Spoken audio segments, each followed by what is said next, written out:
저는 40대 중반의 여성입니다. 부끄러워서 어디에 말할 수도 없는 혼자만의 고민이 아닌 고민이 있어서 이렇게 유튜브 채널에 이야기를 보내봅니다. 혹시나 제 이야기 보내도 저의 개인정보가 노출되지는 않겠죠. 믿고 솔직하게 말씀드려보겠습니다. 저는 고등학교를 다닐 때까지만 해도 열심히 공부하는 모범생이었어요. 주변 친구들은 고등학생 때부터 남자를 만나고 연애도 하면서 다니던데 저는 공부만 하면서 학업에 집중하려고 노력했습니다. 하지만 그런 사이에 제 나름대로 남자에 대한 욕구, 불만이 쌓였는지 이상하게 대학교 시절부터는 남자친구를 사귀고 남자를 엄청 밝히게 되더라고요. 남자친구가 있었지만 다른 남자에게도 사랑받고 싶어서 꼬리치기도 하고 어느 순간부터는 제가 여우짓을 하고 있다는 걸 느낄 때가 많았습니다. 그러다가 남자친구 몰래 다른 남자와 함께 잠자리를 가지기도 하고 어릴 때부터 알던 남자애들과도 관계를 가지기도 했습니다. 20살이 되면서 유독 더 그렇게 됐습니다. 어쩌다가 이렇게 되었는지는 저도 잘 모르지만 남자를 만나면 바로 관계까지 연결되는 게 좋아서 항상 남자한테 여지를 줬던 것 같아요. 오늘 집에 안 들어가도 된다거나 방 잡고 술을 좀 더 마시자거나 대놓고 같이 있자고 말하기도 했습니다. 제가 생각해도 제가 해프게 행동한 건 맞지만 그래도 이런 생활이 나쁘지 않았습니다. 늘 그렇게 사랑을 나눌 때마다 행복하고 기분도 좋았기 때문에 굳이 이 생활을 접고 싶지 않았습니다. 대학교를 졸업한 후에도 결혼하기 전까지는 아래가 얼얼해질 때까지 남자들과 어울려 놀기 좋아했고 남자도 바꿔가면서 정말 미련 없이 잘 놀았습니다. 이런 말씀 드리기 좀 그렇지만 아마 지금까지 저랑 했던 남자들 숫자만 세더라도 300명은 넘을 것 같습니다. 그보다 더 많을 수도 있어요. 그만큼 망설임이 없었습니다. 지금 남편이랑 관련된 이야기도 있는데요. 직장 생활하면서 주말에는 시골에 봉사활동을 갔는데 다른 직장에서도 그 봉사활동하는 팀이 와서 점심시간에 같이 점심을 먹은 적이 있습니다. 근데 다른 회사 남자 중에서 왠지 모르게 눈이 가는 남자가 있더라고요. 그래서 저 같은 성격의 그 남자를 보고 가만히 있을 수가 없었죠. 그래서 봉사활동 시간에 그 남자가 있는 곳으로 가서 수작을 걸기 시작했습니다. 어차피 남자 여자가 섞여서 함께 활동하는 것이기 때문에 이런 그림이 그다지 이상해 보이지 않았거든요. 저도 어느 정도 몸매도 되고 미모도 빠지지는 않는 편이라 지금까지 그랬듯이 저에게 넘어가지 않을 남자가 없었습니다. 그래서 봉사활동하면서 친해졌다가 그날 저녁에 만나 식사를 하고 속전속결로 2차까지 갔답니다. 근데 그 남자도 저처럼 상당히 밝히는 남자였고 힘도 좋더라고요. 그래서 만난 남자와 하루도 거르지 않고 만나며 저희의 사랑을 더욱더 키워가게 되었습니다. 그 남자가 지금의 제 남편이 되고 결혼식도 남들보다 좀 빨리 20대 중반에 결혼하고 이쁜 딸 하나 낳아 지금은 혼자 서울에서 원룸을 얻어 대학을 다니고 있습니다. 그런데 신혼 10년 차가 조금 지나서 남편이 해외로 발령이 나게 됐던 적이 있는데 처음에는 어쩔 수 없는 인사 발령이라 받아들였지만 날이 갈수록 남자가 그리워 살지를 못하겠더라고요. 하기야 남편이 있을 때도 남편은 나만큼 밝히는 사람이라서 항상 저희는 남부럽지 않게 사랑을 나눴는데 남편이 없다 보니까 결국에는 한 번씩 다른 남자들을 만나기도 했습니다. 해외 발령이 났을 때 당시만 하더라도 아이가 중학생이라 일찍 집에 오니 어디 나갈 수도 없고 남자에 대한 그리움 때문에 하루하루 생활이 거의 불가능할 정도로 참지 못할 지경에 이르렀습니다. 그래서 할 수 없이 야간 업무가 많다는 핑계로 시어머님한테 부탁을 하고 저는 자유의 몸이 되었죠. 주말에만 아이를 돌봐주면서 저는 자유롭게 남자를 만나기 시작했습니다. 그때는 핑계 대기도 좋은 것이 시어머님이 사시는 곳이 딸이 다니는 학교 바로 앞이라 딸 입장에서도 학교 가기 엄청 편리했고 시어머니 집도 아파트라서 딸이 공부할 방도 따로 내어줬기 때문에 조건은 좋았습니다. 용돈도 넉넉하게 챙겨드리니까 시어머니도 전혀 불만이 없었고요. 그래서 그때부터 자유로운 생활을 시작했는데 저기는 정말 어쩔 수 없더라고요. 남편이 해외 근무를 하니까 직장에서나 주변에서 친구들은 제가 유부녀이고 남편이 해외 근무라는 걸 알지만 일반인들은 잘 알 수가 없었죠. 그래서 전 나이트를 가거나 친구들과 함께 어울려 다니면서 다른 남자들을 만나서 돌싱 행세를 했고 정말 제 욕구를 마음껏 충족하면서 시간을 보냈답니다. 남자들은 정말 단순해서 모르는 여자라도 만남을 제안하면 10중 8구는 제안을 받아들이더라고요. 아마 우리 남편도 그러리라 믿어요. 해외에서 일하면서 자기 나름대로 즐거움을 찾을 사람이라는 걸 알고 있습니다. 워낙에 욕구가 강한 남자이기 때문에 자기 나름대로 즐기고 있었을 거예요. 제가 워낙 밝히다 보니 밥은 먹지 않아도 관계는 해야 할 정도로 하루도 그냥 넘기기가 힘들 정도라고 할 수 있습니다.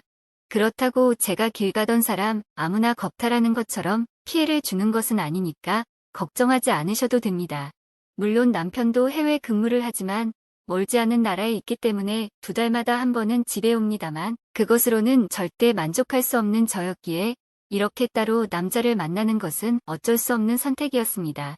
그런데 하루는 문제가 발생했는데 딸이 초등학교, 중학교 다닐 적에는 시어머니가 키워줬는데 고등학교에 가고 나서부터는 입시 준비도 본격적으로 해야 하고 저랑 함께 논의해야 할 사안이 많았기 때문에 시어머니가 키우기 힘들다고 하셔서 할 수 없이 저희 집에 다시 들어오게 되었습니다. 딸이 없을 때는 마음 놓고 연애도 할 수 있었는데 고등학교 다니는 딸을 둔 엄마라 왠지 자유가 구속되어 정말 미치겠더라고요. 저의 욕정은 매일 불타오르고 어찌할 방도가 없어 혼자 해결하는 방안도 강구해봤지만 특별한 묘약이 없더라고요. 그러던 중 저희 딸이랑 친하게 지내는 친구 엄마 중에 저랑도 사이가 괜찮은 아줌마에게 어떤 이야기를 듣게 됐는데 자기가 아는 사람 중에 우리 동네에서 작은 가게를 하나 하고 있는 아저씨 한 분이 있는데 예전에 운동도 많이 했고 몸도 좋은 데다가 기가 막히는 병강세라는 소문이 도는 남자가 한 명 있다고 하더라고요. 그래서 저는 속으로 이 남자를 어떻게 해보면 되겠다는 생각이 들었죠. 그 아저씨가 운영하는 가게는 과일 가게였는데 그 가게에 자주 가면서 인사도 하고 눈도장을 제대로 찍어뒀습니다. 언젠가 밥 한 번 먹자고 말하려고 간을 보던 참이었죠. 그러던 어느 날 그날은 주말이라서 날씨도 좋고 해서 딸과 같이 아침을 먹고 뒷산에 운동하러 갔는데 글쎄 그 과일 가게 남자가 철봉부터 시작해서 운동을 하고 있더라고요. 어깨가 떡 벌어진 몸매에 땀을 뻘뻘 흘리면서 운동하는 그 모습이 어찌나 매력적이던지 맨눈으로 봐도 힘께나 쓰게 생긴 남자처럼 보여서 기회만 엿보고 있었죠. 운동도 이것저것 1시간 이상 하는 것 같은데 딸과 같이 갖기에 대놓고 티를 낼 수가 없었습니다. 그래서 이 남자가 규칙적으로 운동하러 가는 시간에 맞춰서 저도 운동을 하러 나가기 시작했고 과일도 자주 사러 가면서 동시에 운동까지 같이 하면서 타이밍을 노려봐야겠다는 생각으로 접근하기 시작했습니다. 그러던 중 회사에서도 연말까지 휴가를 무조건 다 쓰도록 권해서 억지로 며칠 동안 쉬었던 적이 있었는데요. 대청소도 할 겸 집안 정리를 하는데 갑자기 그 남자 생각이 나더라고요. 그래서 창문을 열고 아파트 아래를 보았더니 그때 마침 그 남자가 운동복 차림으로 나가는 모습을 봤습니다. 틀림없이 뒷산에 가는 것 같아 저도 바로 화장도 하지 않고 그 뒷산으로 올라갔답니다. 산에 오르면서 그 남자와 대화를 시도하기 위한 온갖 잔머리를 굴리다가 결국 지갑을 활용하기로 했는데요. 평일이고 아침 식사 직후라서 그런지 사람이 별로 없을 것 같아 일부러 지갑을 떨어뜨려서 한 번 만나면서 살해하는 방식으로 해보기로 마음먹고 뒷산으로 올라갔죠. 이 정도 이유는 있어야 밥이라도 한 끼 같이 먹을 수 있지 않겠나 싶었습니다. 지갑에 제 휴대폰 번호도 적어놓고 뒷산에 올라갔더니 저의 예상은 딱 맞았더라고요. 아니나 다를까 그 아저씨는 혼자서 열심히 운동을 하고 있었고 저는 간단한 운동만 5분 정도 하고 그 남자가 주로 운동하는 역기 아래쪽에 제 지갑을 놓고 집으로 빠르게 내려왔습니다. 운동을 할 때는 등산로를 빙빙 돌아가기 때문에 30분 정도 걸리지만 내려올 때 지름길인 산속으로 내려오면 5분 정도면 집에 내려오거든요. 그래서 집에 와서 기다리고 있는데 한참이 지나도 전화가 안 오길래 지갑을 분실하는 게 아닌가 걱정을 했지만 그때 때마침 그 남자에게 전화가 왔습니다. 그래서 사정을 이야기하니 그 남자분이 저보고 알려주면 가져다 준다고 어디에 사느냐고 묻길래 지금 급한 볼일이 있어 저녁에 식사 대접하겠다고 하고 저녁 약속을 했답니다. 그때부터 엄청나게 바빠지더라고요. 화장도 하고 머리도 하고 옷도 이 옷 저 옷 입어보고 그 남자가 마음에 들 수 있도록 준비를 하고 갔죠. 키나 속옷도 제법 예쁜 걸로 준비했습니다. 남자들이 속옷에 많은 자극을 받는다는 걸 알기 때문이죠. 횟집에 도착해서 서로 인사를 하고 지갑을 건네받고 식사를 하면서 대화를 하는데 그분도 아주 좋으신 분 같더라고요. 식사를 하는데 안주가 좋아 술도 한잔했습니다. 남자를 꼬시는데 술이 빠지면 안 되거든요.